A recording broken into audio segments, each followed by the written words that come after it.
Hi, I'm Jack Uldrich. It's a real pleasure to be back speaking to the Racine County Economic Development Corporation for your annual meeting. This year, I'm going to be virtual, but I'm actually more confident it's going to be more engaging than even if I was there in person. The title of my presentation is Business as Unusual, How to Future-Proof Your Business During Transformational Times. I want to do a little trick with you. What I want you to do is I want you to select one of these cards. It can be the King of Hearts, the Jack of Clubs, the King of Spades, the Queen of Diamonds, the Queen of Clubs, or the Jack of Diamonds. But select one. Now what I'm going to do is I'm going to read each and every one of your minds. I'm going to take away a single card. I'm going to reshuffle these cards a little bit, but I'm only going to take one away. I now want to see if I took your card away. Now, I know that I did. I'm not going to explain the trick, but what you need to understand is in these unusual times, the deck has been reshuffled.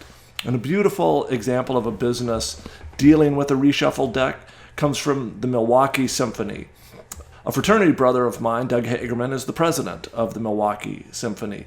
And what I loved about the Milwaukee Symphony is in the course of days, they were able to reconfigure themselves and begin doing performances virtually. If they can do it, we can all do it. But now, without explaining that previous trick, what I want you to do is tell me what's wrong with this card. There's something blatantly wrong with it. A few of you probably got it, and it's a spade, so it should be black, but in this case it's red. It takes most people 60 seconds to actually process that and pick up on that change. But to me, this is the metaphor of our times. The rules have changed, and we're now living in unusual times. And I love this quote: the greatest danger in times of turbulence isn't the turbulence, it's operating with yesterday's logic. I'm now going to walk you through 10 principles, all beginning with the phrase "un," that are going to help you navigate these unusual times and future-proof your business. Principle number 1, you have to learn how to embrace uncertainty. As an example of this, what I want you to do is tell me what word do you see in this presentation. Everyone sees the word true, which is true, but viewed from a completely different perspective, suddenly it is false. If you want to embrace uncertainty, you're going to have to get comfortable with ambiguity. Let me give you an example of ambiguity. The Chinese symbol for the word crisis actually is made up of two different symbols, one representing danger, the other opportunity. We all know the danger that the pandemic confronts us with. What I want to focus on is the opportunity. And you have opportunity in your backyard. One of the earliest examples of this came from S.C. Johnson. And in the course of a few days, they completely transitioned one of their lines that was working on cleaning products to make hand sanitizer. Everyone else was looking at danger. They saw an opportunity. And what they did is they asked a different question of the future. They didn't ask themselves, what does the future hold in store for us? They said, what is our responsibility to the future? If you can ask that question, you're going to focus better in on the opportunities that are out in front of you. Principle number 2, you have to learn how to expect the unexpected. I love this quote as a futurist. From my perspective, it is a true statement. Today is the slowest rate of change you're ever going to see again. And here's one of the paradoxes of our current environment. For many of us, it feels as though the world has slowed down. But it hasn't. It has accelerated. We've already seen how many people are now working remotely. We've seen the advances in online education. We've seen the advances in telemedicine. But here's the thing. The pandemic has accelerated some other powerful trends that were already afoot before the pandemic.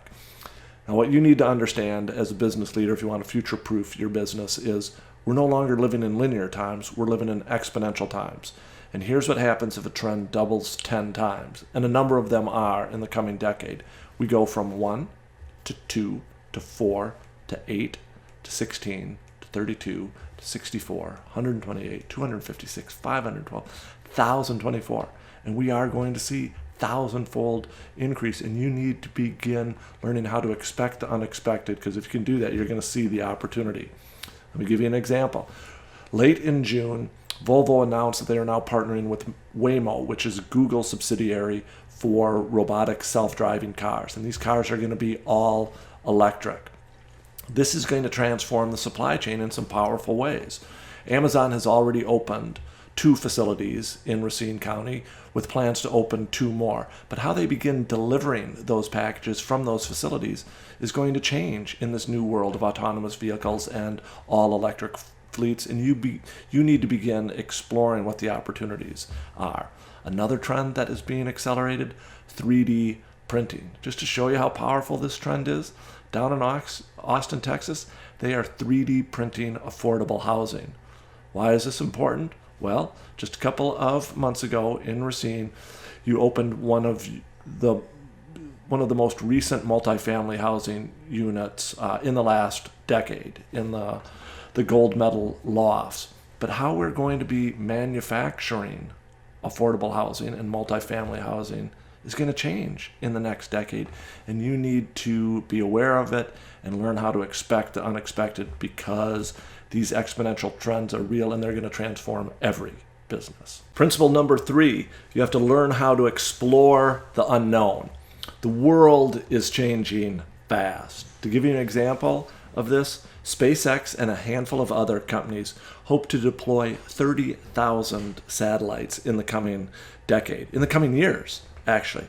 So what does this mean?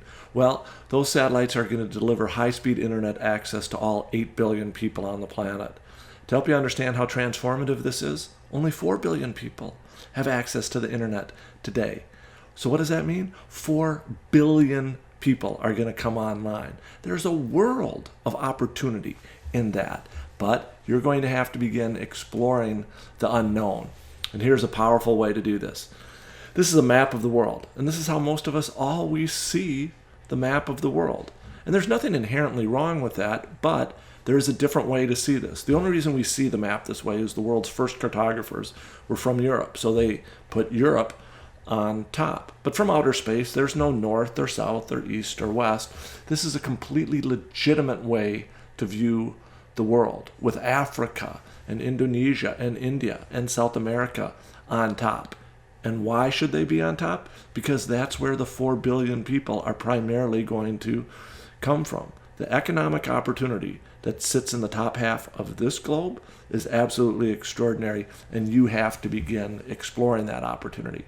But going back to those satellites are going to deliver 5G to every part of the world, including cities and remote rural areas. Among the industries that are going to be transformed, retail. Amazon hopes to use 5G technology to create cashierless stores. And again, when I said earlier that the pandemic is accelerating some trends, cashierless stores is one of those trends that is being accelerated. Why? Because customers don't want to come in contact with that many people. But what else is 5G going to transform? I'm just going to give you a local example. This is the Clinical Psychology Association in Burlington, Wisconsin. They're doing a lot of business because one of the other unfortunate trends that the pandemic has accelerated is mental health. But now in a world of 5G, as the internet gets better, telemedicine is going to take off. So does the Clinical Association always need people to physically come to their building? No, they don't. They can leverage these new technologies to begin exploring how to deliver healthcare in new, innovative, and ultimately more affordable and maybe even more effective ways. Begin exploring the unknown. There's a world of opportunity out there for you. Principle number 4, you're going to have to unlearn old habits. This is one of my favorite examples. What I want you to do is answer this simple question. What 2 colors are the yield sign in your community? Could be Racine, could be Milwaukee, could be a rural part of southeastern Wisconsin. Now, did you say yellow or yellow and black? If you did, congratulations. But unfortunately, that was the correct answer up until 1971. The yield sign has been red and white for almost 5 decades now. Now here's the amazing thing is many of us somehow learned yield signs were yellow and black years ago, even when they weren't, but somehow that old crappy information has just stayed stuck in our head. I want you to think of that as a metaphor. There's certain things you learned about your business, your job, your industry, your customers, your competitors. Yeah, they were all true yesterday. It doesn't mean that they're still true today. We all need to unlearn a lot of old things, and this is going to be particularly true in the future. I love this quote from General Eric Shinseki, who said, "If you dislike change, you're going to dislike irrelevance even more." One of the trends that is going to transform every business, artificial intelligence. I love this quote from the former CEO of IBM. She said, "Artificial intelligence is going to change 100% of jobs, 100% of businesses, 100% of professions and industries. This is going to require all of us to unlearn a lot of things." And one of the things I think many of you are going to have to unlearn is what your C-suite looks like in the near future. I think if you don't have a chief artificial intelligence officer on staff in the next couple of years, you're going to be at a competitive disadvantage. You're going to have to unlearn what your C-suite looks like in this new world. Principle number 5, you have to get comfortable being uncomfortable. Let me give you a metaphor for this. The NBA's most accurate all-time free throw shooter is Rick Barry. What's interesting about Rick Barry is he shot granny style. Now, the reason I tell you this is in today's NBA, not a single player shoots granny style. But here's the deal. The point of the NBA is to win games. And you can't tell me that there's not a single player in the NBA who wouldn't benefit from shooting free throws more accurately. And even if the teams like the Milwaukee Bucks could score a few extra points every game over the course of the season, that's going to matter a lot in the final standings. But why don't they? Well, the reason they don't is I love this quote from John Maynard Keynes. He said that worldly wisdom teaches us it's better to fail conventionally than to succeed unconventionally. I want you to think about that for a moment. Most people are so afraid of looking a little bit different that they would rather fail conventionally than succeed unconventionally. If you want to embrace the future and future-proof your business, you're going to have to get comfortable being uncomfortable. And that sometimes means doing things that are outside the norm. Let me just relate this to another trend that is going to require you to do some uncomfortable things. The amount of data we are going to collect on ourselves, on our supply chain, on our manufacturing plants is literally going to go through the roof. We're going to see exponential increases in the amount of data. And this is going to transform our understanding of our customers, of our business model. Again, another thing that you might want to do in order to help you get comfortable being uncomfortable, look at your hiring practices. In addition to hiring a chief artificial intelligence officer, which might be a few years away, what you should already be looking at today, if you don't already have it, is a chief data officer, because they're going to help you come to some powerful new insights about your business, and they're going to show you how different your business already is. Principle number 6, you're going to have to get used to trying unorthodox ideas. And here's one that should open your mind. A few years ago, I was out at the Consumer Electronics Show, and I noticed that Amazon was partnering with Kohler, the manufacturer of toilets and other supplies, and they'd created a smart toilet. And at the time, a lot of people poo-pooed that idea. But in today's environment of the pandemic, suddenly it no longer looks so silly. A lot of people do, in fact, want a toilet where they might not have to touch the handle. But here's what I mean by unorthodox ideas. I don't have proof of this, but my guess is that both Amazon and Kohler is thinking about the idea of putting sensors into those toilets. And when you and I do our business in the morning, in our urine and in our stool, are biomarkers that tell us that we might have COVID, that we might have diabetes, that we might even have the early onset of a particular type of cancer.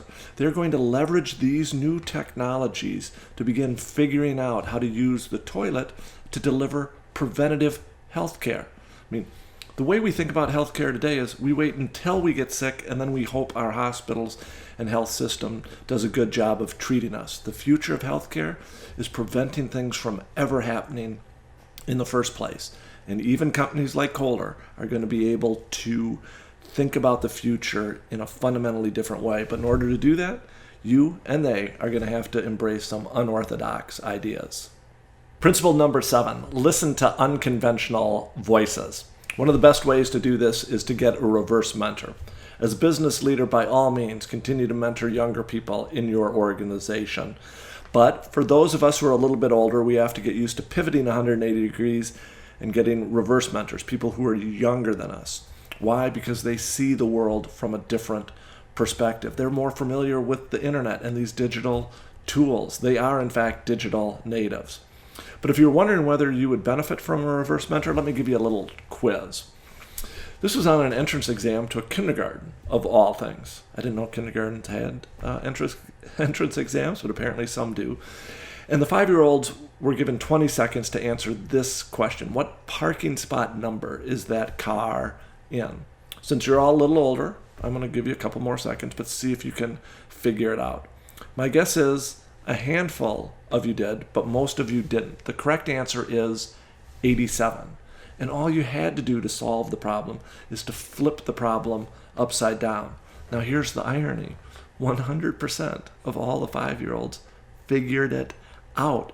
Here's my point. Some of us, especially those of us with more experience, because we have only seen our business from one perspective for the last 20, 30, 40 years, we think that's the only way to view it. But that's simply not true in today's world where business is unusual. So if I have one piece of advice for you, if you do not already have a reverse mentor, get one. Why? Because they're going to help you future-proof your business against the transformational change that is coming sooner rather than later. Principle number 8, you have to learn how to question unquestionable things. Now, let me give you a question. We've all heard a version of this question ever since we were 5 years old. How creative are you? On a scale of 1 to 10, I want you to just answer that question. No one's going to ask you for the answer. But you know what? It's an awful question. What I now want you to do, using those exact same 4 words, is craft a far better question. I'm going to give you a couple of seconds and see if you can do it. Using those exact same 4 words, what is a far better question? Well, I think the question of the future is this. It's not how creative are you? It is how are you creative? Each and every one of us is creative. And during the pandemic, we have seen this. Where have some of the greatest innovations been coming? They've been coming from the front line of our employees, from the home health aides, from the grocery clerks. Why? Because they're the closest to the problem. Everyone in your organization is creative. And if you want to future-proof your organization, you have to tap into that creativity in your employees and in yourself. But why is this so important? And it goes back to this idea that many people are focused on the problems and the dangers of today's opportunities.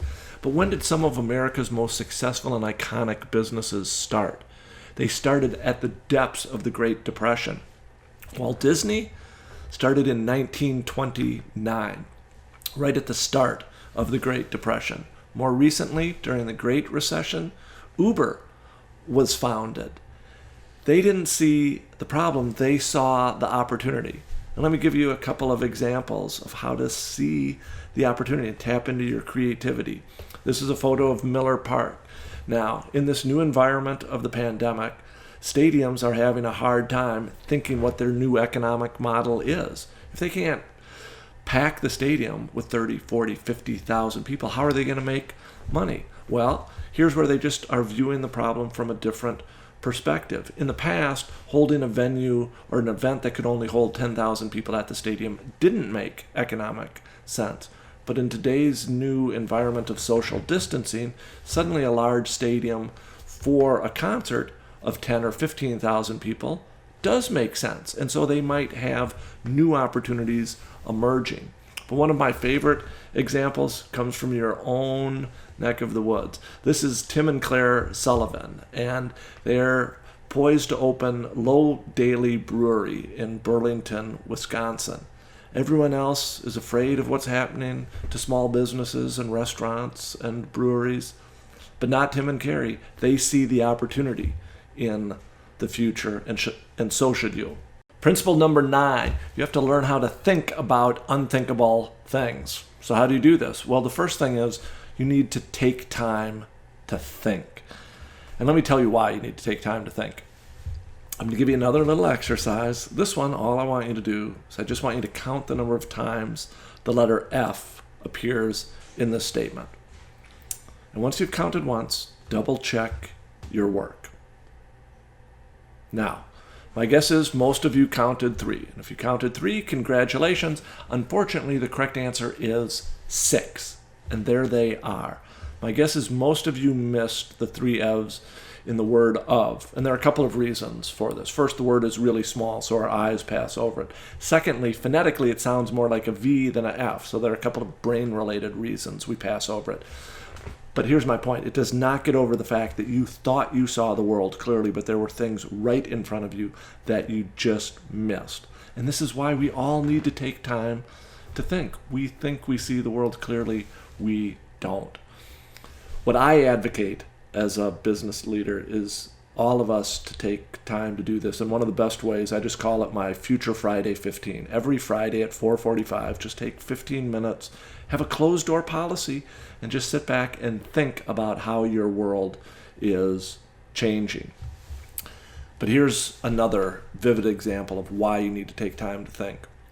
This slide shows where most of us spend our time thinking. We spend most of our time thinking about what do we need to do today. Some of us think about, what do I have to do tomorrow, next week, next month, next quarter, maybe even next year. But very few of us think about the near future, a year, 2, 3 years out in the future. But where's the future value of your business going to come from? It's not going to come from thinking about either today or tomorrow. It's going to come where that green box is. It's going to come from thinking about the future. If that's where the future value of your business is going to come from, it behooves you to spend some time thinking about that future, but you need to carve out space to do that. But here's why you need to be taking time to think. I mentioned earlier, blockchain technology is going to transform 100% of industries, just as artificial intelligence and data analytics are. If you're in the food or agriculture industry, the advances in urban agriculture are absolutely staggering, and you need to be thinking about them. The advances that are coming in nanotechnology, biotechnology, regenerative medicine, gene editing technology are phenomenal, and you need to spend some time thinking about it. Even quantum computing is already a real service today. You don't have to be an expert in quantum computing, but there are companies who are now offering quantum computing as a service. And the reason this is so important, quantum computing, problems that used to take years to solve are going to be cracked in months and then weeks and days. This trend is accelerating the future, and you need to be thinking about it and other trends sooner rather than later. The 10th and final principle, you have to learn how to imagine the unimaginable. Let me give you another story and metaphor about this. This is Johann Gutenberg and his printing press. Gutenberg was undoubtedly a genius, but his genius wasn't that he created that printing press out of thin air. His genius was he took 4 existing technologies. He took a wine press, movable type ink and paper, and he converged those into a platform that has revolutionized the world. What you need to understand is today, with advances in artificial intelligence, sensor technology, and the Internet of Things, cloud and edging computing, 5G technology, blockchain, quantum computing, nanotechnology, biotechnology, advances in material science, all of these technologies are converging at this unique period in human history, and they are allowing us to imagine every business and every business model in some powerful new ways. And you have to make space in your room for imagining the unimaginable. So in conclusion, what's next? Well, this might disappoint you a little bit. As a futurist, I don't claim to predict the future, but I love this quote from Peter Drucker, and he said, the only way to predict the future is to create it yourself. So how do you create it yourself? Well, I walked through the 10 principles. You have to learn how to expect the unexpected. You have to explore the unknown. You have to embrace uncertainty. You have to be open to unlearning. You have to get comfortable being uncomfortable. You have to try unorthodox ideas. You have to listen to unconventional voices. You have to question unquestionable assumptions. Think about unthinkable things and imagine unimaginable possibilities. If you can do that, the future of Racine County is going to be incredibly bright. So thank you for having me.